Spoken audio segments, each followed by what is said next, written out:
¿no? Simplemente estamos dedicados al ministerio, al conocimiento de las Escrituras, ¿verdad? Aquí en este mismo capítulo de segunda de Timoteo, capítulo 3, le dice al Timoteo, hay varios, ¿no? Varios versículos, pero le dice, pero persiste tú en lo que has aprendido y te persuadiste, dice, sabiendo de quién has aprendido, y que desde la niñez has sabido las sagradas Escrituras, las cuales te pueden hacer sabio para salvación de la fe que es en Cristo Jesús.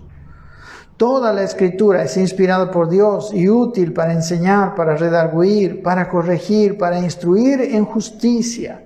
Está en la palabra, la Biblia, a fin de que el hombre de Dios sea perfecto, enteramente preparado para toda buena obra.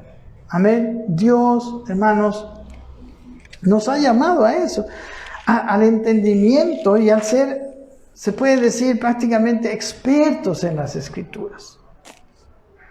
Amén. En la primera de Timoteo, capítulo 4, le dice, dentro de muchas instrucciones, le dice, entre tanto que voy, ocúpate en la lectura, la exhortación y la enseñanza.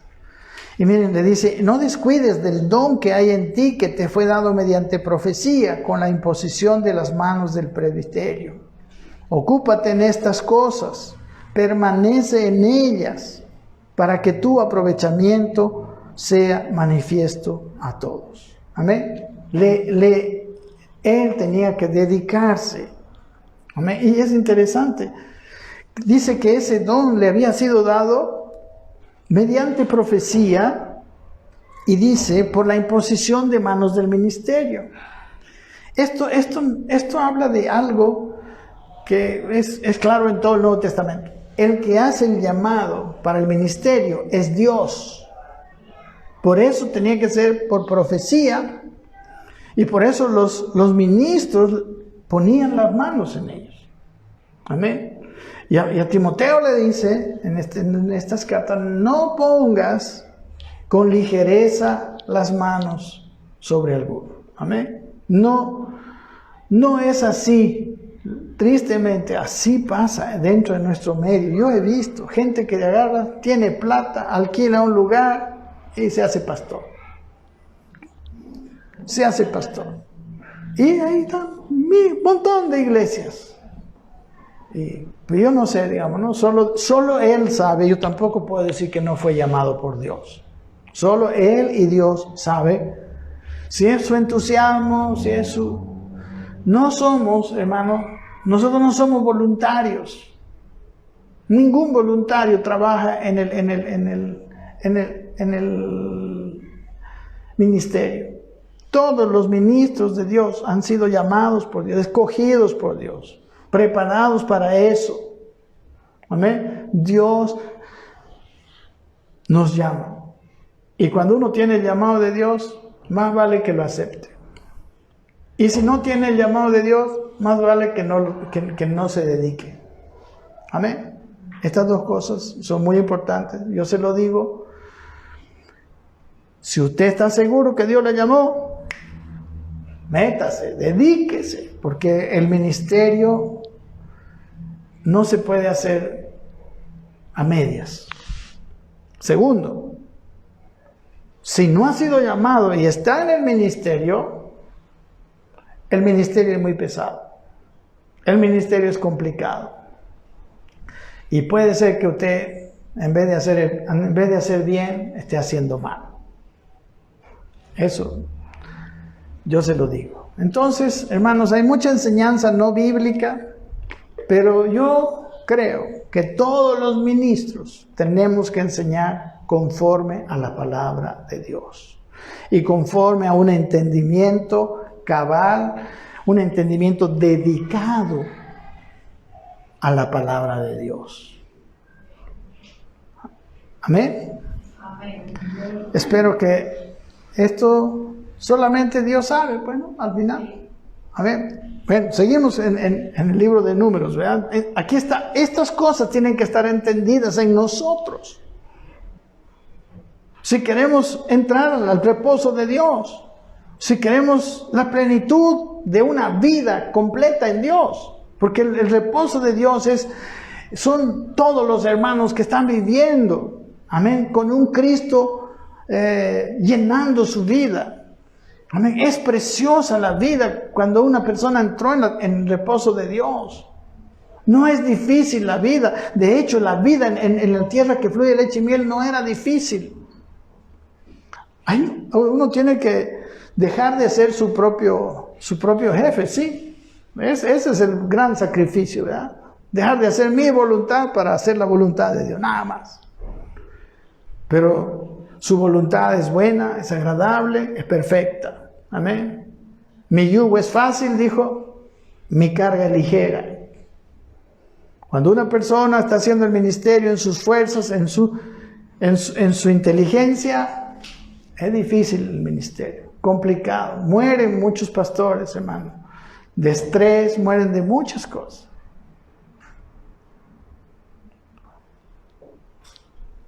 Y yo he tenido un tiempo difícil así también. Pero qué lindo es hacer el ministerio cuando uno lo sabe, ¿verdad? Cuando uno depende de Dios. Es maravilloso. Amén. Bien, vamos a seguir mirando este viaje. Luego están las tareas de los levitas, todo lo que Dios les da, ¿verdad? El capítulo 5, aquí hay algo interesante. En el versículo 1 al 4. Dice, parece algo feo, pero no es así. Jehová habló a Moisés diciendo, manda a los hijos de Israel que echen del campamento a todo leproso, y a todos los que padecen flujo de semen, y a todos contaminados con muerto. Así a hombres como a mujeres echaréis fuera del campamento, los echaréis para que no contaminen el campamento de aquellos entre los cuales yo habito. Y lo hicieron así los hijos de Israel y los echaron fuera del campamento, como Jehová dijo a Moisés, y así lo hicieron. ¿Qué figura de qué es esto? Es figura de los hombres que están dentro de la iglesia, pero viven en pecado. Vamos en el Nuevo Testamento a 1 Corintios, el capítulo 5, para entender este principio. Y wow, es fuerte. Miren lo que dice aquí en el capítulo 5, 1 Corintios. ¿Lo tienen? Versículo, empieza mostrando este capítulo de un hombre líder en la iglesia de Corinto, pero que a pesar de ser cristiano, vivía con la mujer de su padre. O sea, es un pecado terrible. Y luego, y aquí dice algo interesante. El versículo 6 dice esto, lo mismo que dice aquí en Números. Dice, no es buena vuestra jactancia, dice. ¿No sabéis que un poco de levadura leuda de toda la masa? Amén. ¿Cuál era la levadura? Aquí está. Dice el versículo 9. Estamos en 1 Corintios 5, 9. Y precisamente es el capítulo que nos va a tocar este miércoles. Dice, os he escrito por carta, dice que no os juntéis con los fornicarios. No absolutamente con los fornicarios de este mundo, o con los avaros, o con los ladrones, o con los idólatras, pues en tal caso os sería necesario salir del mundo. Dice, yo les he dicho que no se junte con los fornicarios, pero no con los fornicarios del mundo. Versículo 11 dice, más bien os escribí que no os juntéis con ninguno, escuchen esto, que llamándose hermano fuere fornicario, o avaro, o idólatra, o maldiciente, o borracho, o ladrón. Con el tal ni aún comáis. Amén. En aquel tiempo sacaron a los leprosos, ¿no? Y a los que tenían flujo de sangre, todos los que estaban contaminados. Y es la misma palabra, ¿no? Dice, versículo 3 del Números 5:3 dice, así que a hombres como a mujeres echaréis fuera del campamento, los echaréis para que no contaminen el campamento de aquellos entre los cuales yo habito. Y aquí en 1 Corintios 5 dice, un poco de levadura leuda toda la masa, limpiaos pues de la vieja levadura. O sea, hay pecados dentro de la iglesia que no se pueden permitir. Amén. No se pueden permitir, por lo menos si se conocen. Pablo dice esto. Si conocen a un fornicario, o avaro, o idólatra, o maldiciente, o borracho, ni siquiera coman con él. Amén. Que se arrepientan. Del hombre ese que vivía dentro de la iglesia con la mujer de su padre, dice Pablo, y Pablo 2 veces nomás en sus cartas dice esto, escuchen, el tal sea entregado a Satanás para destrucción del cuerpo, a fin de que el espíritu sea salvo. Está en el versículo 4, dice, en nombre de nuestro Señor Jesucristo, reunidos vosotros y mi espíritu, con el poder de nuestro Señor Jesús, el tal se ha entregado a Satanás para destrucción de la carne, a fin de que el espíritu sea salvo en el día del Señor Jesús. O sea, es como que Pablo dice que este hombre quede a merced de Satanás, porque los salvados no estamos a merced de Satanás. Amén. Los que la sangre de Cristo ha venido a nuestra vida, no estamos a merced de Satanás. Pero de este hombre dice, a este sí, reunidos ustedes y yo, entreguemos a este hombre a Satanás. ¿Para qué? Para destrucción del cuerpo, a fin de que el espíritu sea salvo.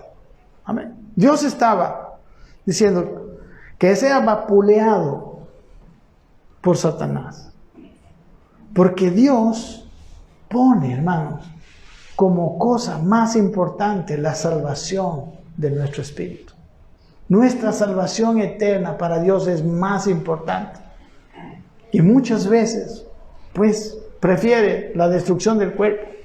Porque ¿sabe qué? Cuando personas no quieren servir al Señor, a veces les ha venido un sufrimiento terrible. Y ahí se han consagrado. Amén. Esa es la intención de Pablo. Y después dice que todos los que viven así, o sea, los idólatras, fornicarios, etc., salgan, sean sacados de la comunión de los santos. Amén. Si no me cree, lea su Biblia.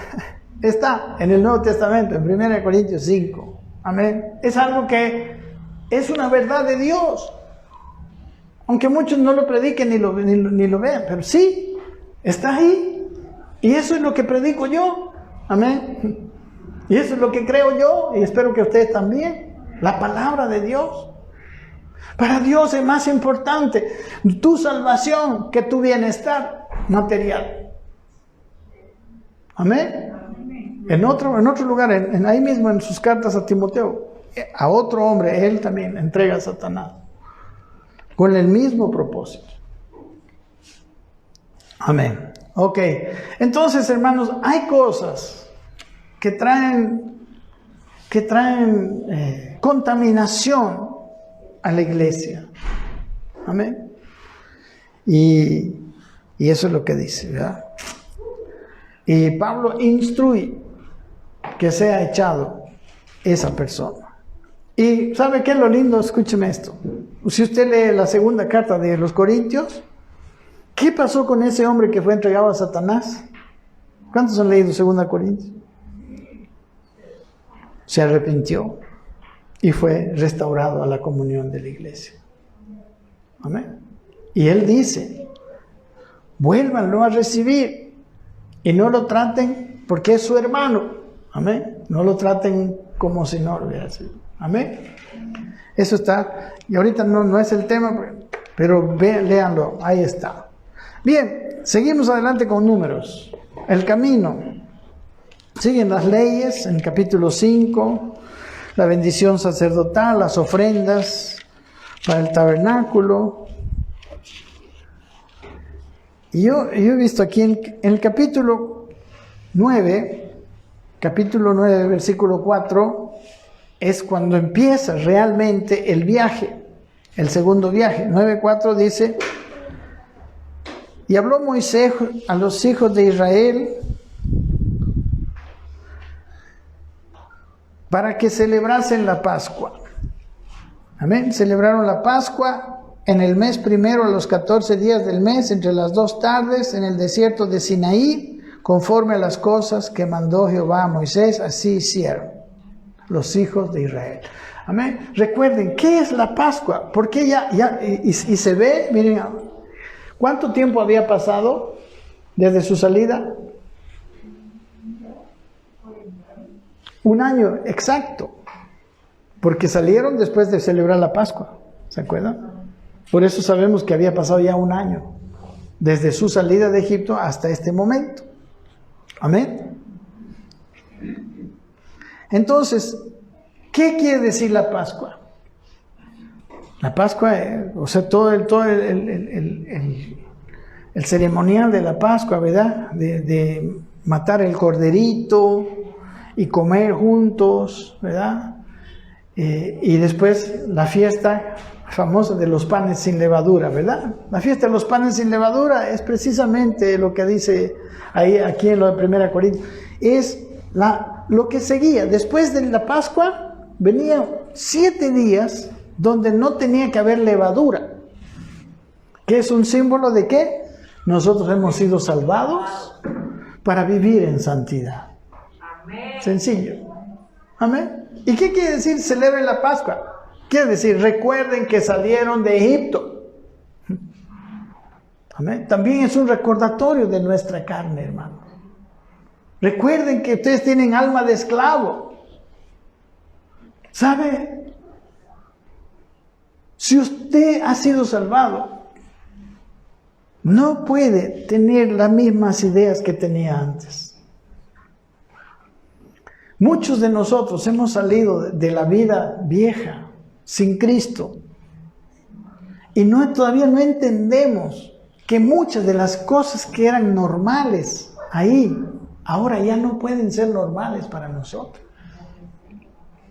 Por eso es la palabra de Dios. Romanos 12:2 dice, no os conforméis a este siglo, sino transformaos por medio de la renovación del entendimiento. Este siglo es pensar como esclavos. Y fue ese problema de los israelitas. Que Dios sacó a Israel de Egipto, se dice, ¿verdad? Pero no sacó a Egipto del corazón de los israelitas. Y Dios quiere sacarnos cuerpo y alma. Amén.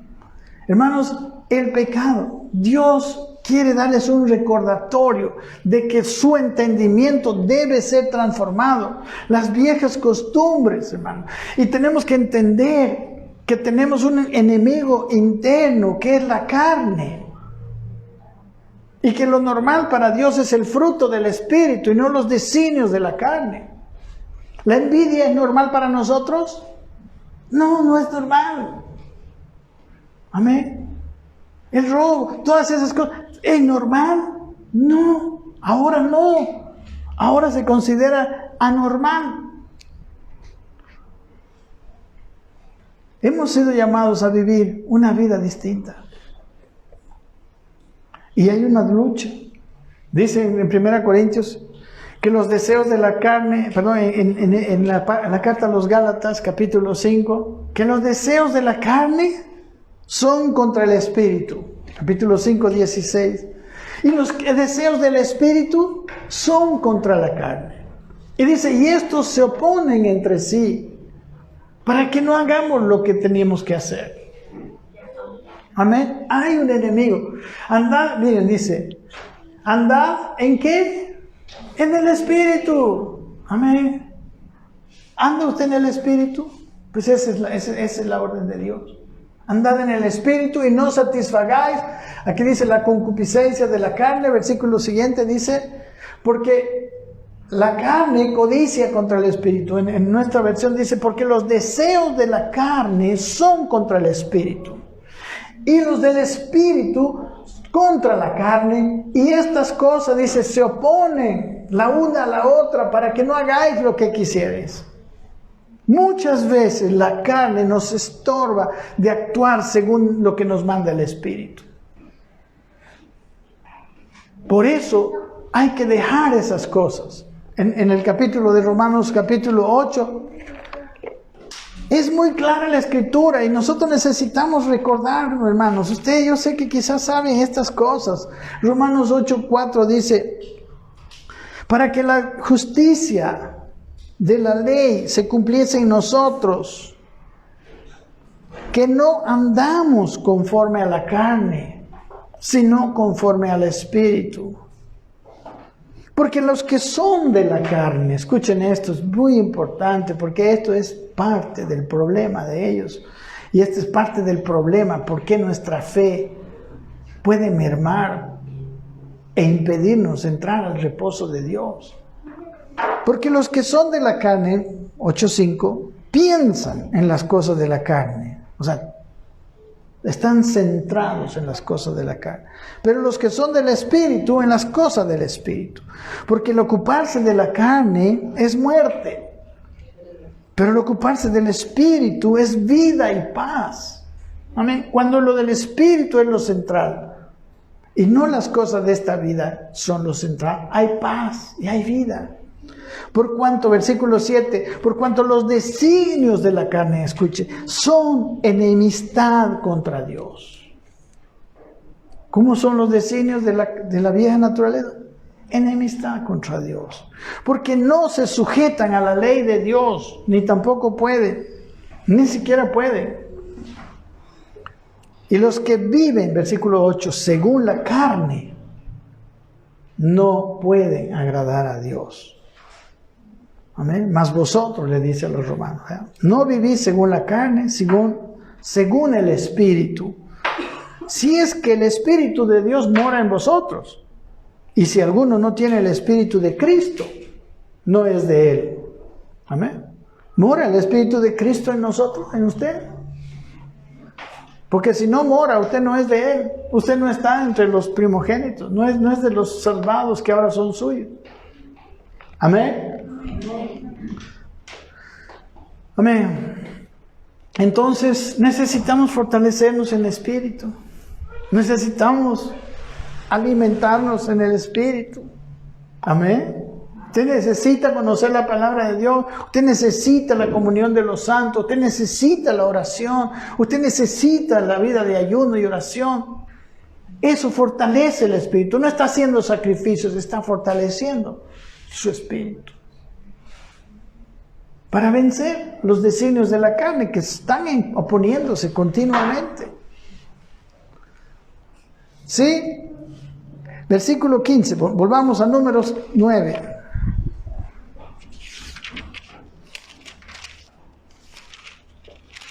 Nueve 15 dice, ahora esto es interesante, aquí es otra enseñanza que ya hemos visto, pero rápido lo vamos a pasar. El día que el tabernáculo fue erigido, ¿no? Por eso aquí se ve que se construyó en el Sinaí. La nube cubrió el tabernáculo sobre la tienda del testimonio y a la tarde había sobre el tabernáculo como una apariencia de fuego hasta la mañana. O sea, en la noche había el fuego y en la mañana la nube. Y así era continuamente. La nube lo cubría de día y de noche la apariencia de fuego. Cuando se alzaba la nube del tabernáculo, los hijos de Israel partían y en el lugar donde la nube paraba, allí acampaban los hijos de Israel. Amén. Al mandato de Jehová, los hijos de Israel partían, y al mandato de Jehová acampaban todos los días que la nube estaba sobre el tabernáculo, permanecían acampados. Amén. La nube nos da una manera de movernos. Amén. No podemos movernos en la vida si no entendemos qué es la voluntad de Dios. Esta era la enseñanza. Cuando la nube se levantaba, salían. Cuando la nube se posaba, estaban ahí quietos. Amén. Y bueno, si usted sigue leyendo, si un día, si una semana, si un mes estaba la nube, nadie se movía. Amén. No importa cuánto tiempo. Es que lo que nosotros necesitamos aprender y que quizás no aprendieron ellos es, claro, estoy hablando de las decisiones importantes en la vida. No podemos tomar decisiones importantes en la vida sin saber que Dios es la voluntad de Dios, ¿o no? Ustedes van a sufrir. Si ellos salían de la nube, iban a estar con el calor abrasador del desierto. Amén. O en la noche el frío. Entonces las decisiones serias de la vida no podemos hacerlas sin saber si es voluntad, si no tenemos la confirmación del Señor, si no tenemos su paz en nuestro corazón. Amén. Todo lo normal, como les digo, para el mundo no es normal para Dios. Es algo que ellos tienen y nosotros tenemos que aprender en la vida. Si somos suyos, más todavía, ¿verdad? Si yo le pertenezco a Dios, pues tengo que hacer lo que Él quiere. Pero muchos de nosotros tenemos nuestra propia agenda. Y déjeme decirle, eso no es correcto.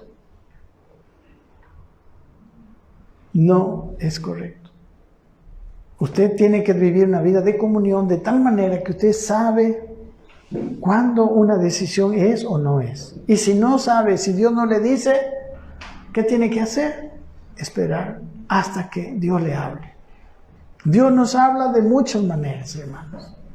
Dios nos habla de muchas maneras y sobre todo con la paz en nuestro corazón. Seguimos. Salen el pueblo de Israel, ¿no? El capítulo 10, salen del Sinaí. Ahora recién parten.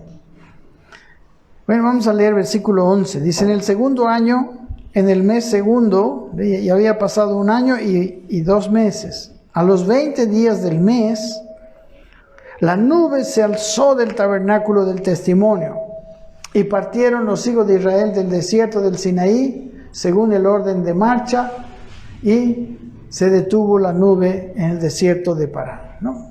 Ya Dios dijo, bueno, vamos. Y salieron. Amén.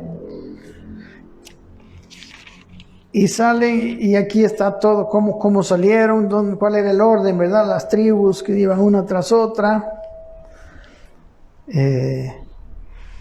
Y llegamos al capítulo 11.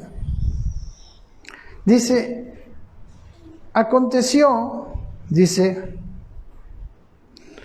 que el pueblo se quejó a oídos de Jehová, y lo oyó Jehová, y miren, y ardió su ira. Y se encendió en ellos fuego de Jehová, y consumió uno de los extremos del campamento. Entonces el pueblo clamó a Moisés, y Moisés oró a Jehová, y el fuego se extinguió. Y llamó a aquel lugar Tabera, porque el fuego de Jehová se extendió en ellos. Mire, una cosa que ya habíamos visto, ¿verdad? En la primera parte, el domingo pasado, ¿cuál era uno de los problemas? La murmuración y la queja, ¿verdad? Se quejó, dice, el pueblo a oídos de Jehová. Pero en la primera parte del viaje, Dios les reprende. Y usted ve esa parte que viene desde ahí hasta el Sinaí, ahí no hay mucho juicio. Pero en esta segunda parte ya hay juicio. Aquí dice que se encendió, dice el versículo 11, ardió su ira, dice. Amén. ¿Por qué? Porque Dios ya le había enseñado cuántas veces. Y ya le había dado las leyes. Amén. Dios se enojó y mandó un fuego. Esto, hermanos, nos puede parecer injusto, nos puede parecer lo que sea, pero esto nos está mostrando que a Dios no le agrada para nada. Amén.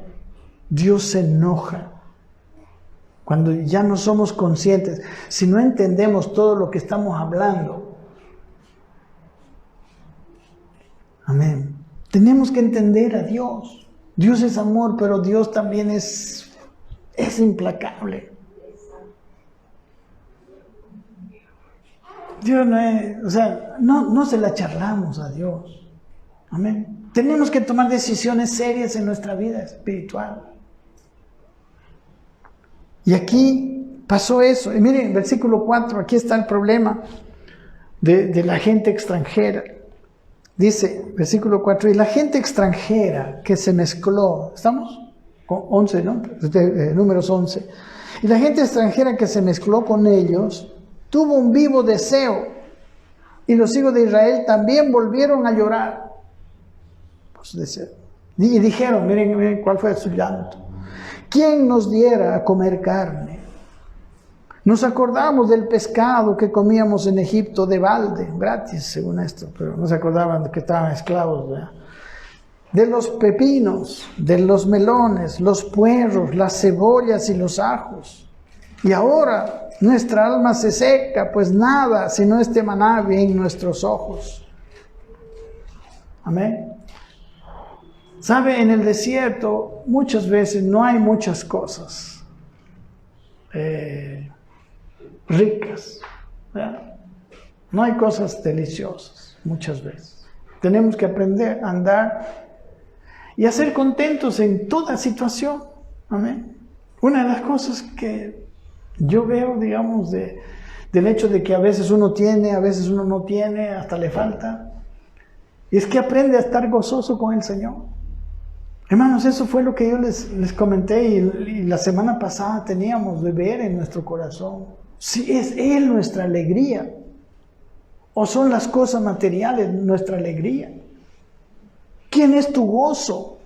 ¿Quién te trae gozo? ¿A ti? ¿Las cosas?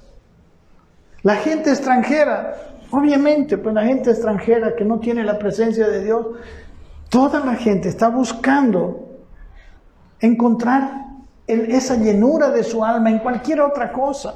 Por eso se construyen tantas cosas, por eso se hacen, miren, hay tantos proyectos en el mundo, pero no traen felicidad, hermanos.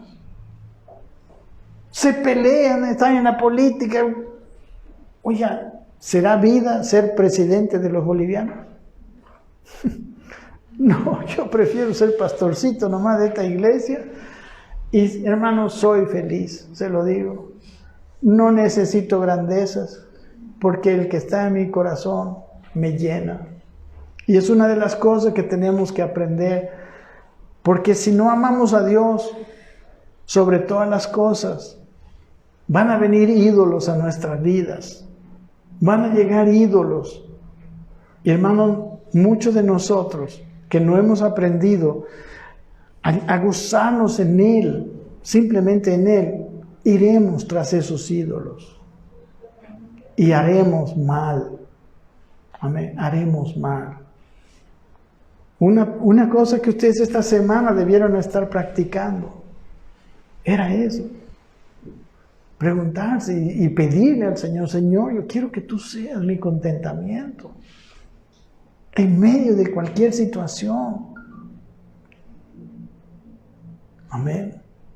Y aquí eso, dijeron todas esas cosas. En el versículo 10, mire, y oyó Moisés al pueblo que lloraba por sus familias. Dice, cada uno a la puerta de su tienda. Y aquí está otra vez, mira, y la ira de Jehová se encendió en gran manera.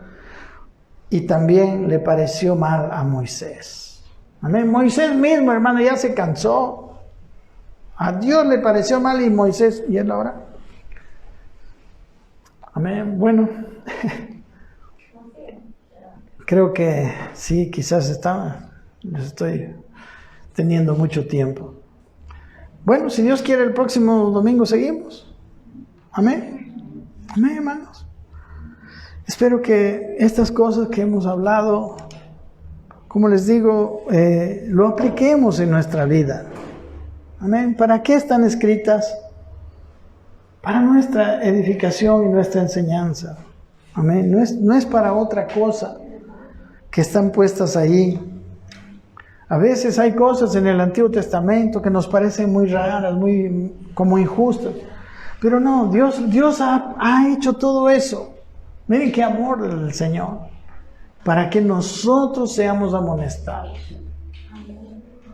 Y quiero decirles que todo tiene que ver con nuestra vida. Y espero que esta palabra no esté chocando con su corazón. O sea, que usted no esté rechazándola.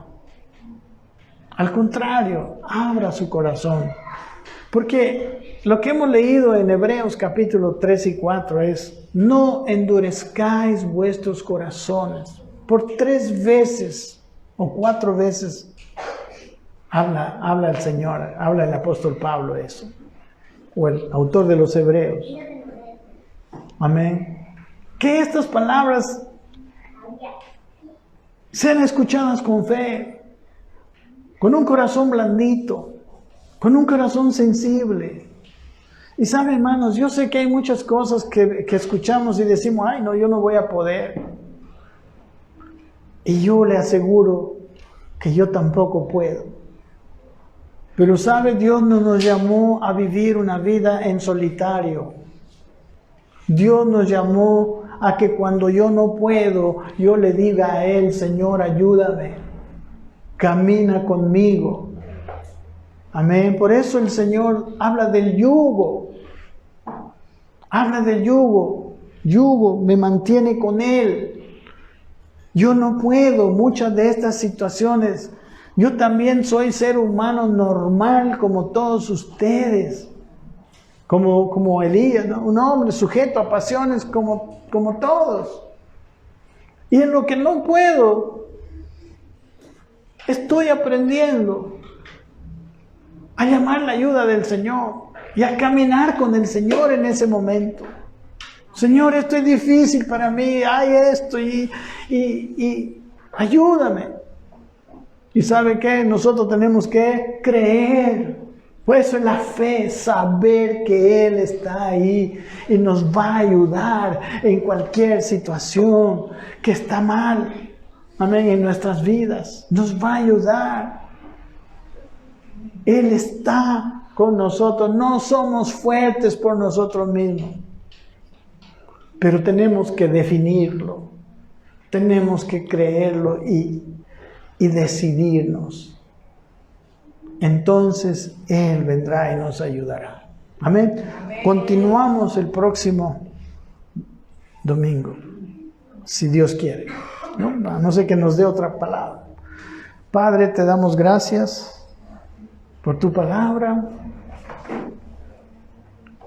Yo sé que esto que tú nos has mostrado hoy parece rápido de entender, sencillo, pero es profundamente, y para algunos, Señor, todavía no han tomado decisiones en sus vidas. Y te pido que lo hagamos, Señor, que nos ayudes a decidir por ti siempre. Sí, Señor. Queremos decidir por ti. Queremos vivir ese reposo. Queremos entrar en la tierra que fluye leche y miel. Aunque muchas veces se nos aparenta este mundo como realmente tan colorido, tan bonito, cuando a veces pareciera ser que aquello que no conocemos y que está prohibido por tu palabra nos puede traer alegría y felicidad. Guárdanos, Señor, y enséñanos a disfrutar de tu presencia, en una sencillez de estar haciendo tu voluntad, o de estar empeñados, aunque fallamos algunas veces, pero estamos empeñados en vivir para ti, en hacer tu voluntad, Señor. Y hoy estamos comprendiendo que somos de los primogénitos, que deberíamos estar muertos por el heridor de la sangre, pero que tú nos salvaste de todos los primogénitos de Egipto, nos salvaste a nosotros, Señor. Y ahora te pertenecemos, tuyos somos, Señor. Enséñanos a entender esta verdad, a asumir esta realidad en nuestras vidas. Y sobre todo te pido que nos ayudes a disfrutar de tu presencia, a aprender, Señor, a tener el contentamiento en nuestro interior, para que las cosas de este mundo no se apoderen y no nos hagan idólatras, Señor. Te pido todo esto en el nombre de Jesús y tráenos edificación, Señor. A nosotros, con oro, con plata, con piedras preciosas, con cosas que cuando venga el fuego no se van a destruir. Esta es mi oración, Señor, para hoy, de aquí en adelante. Permítenos edificar, Señor, con los mejores materiales. Te lo pedimos, Padre, en el nombre de Jesús. Amén.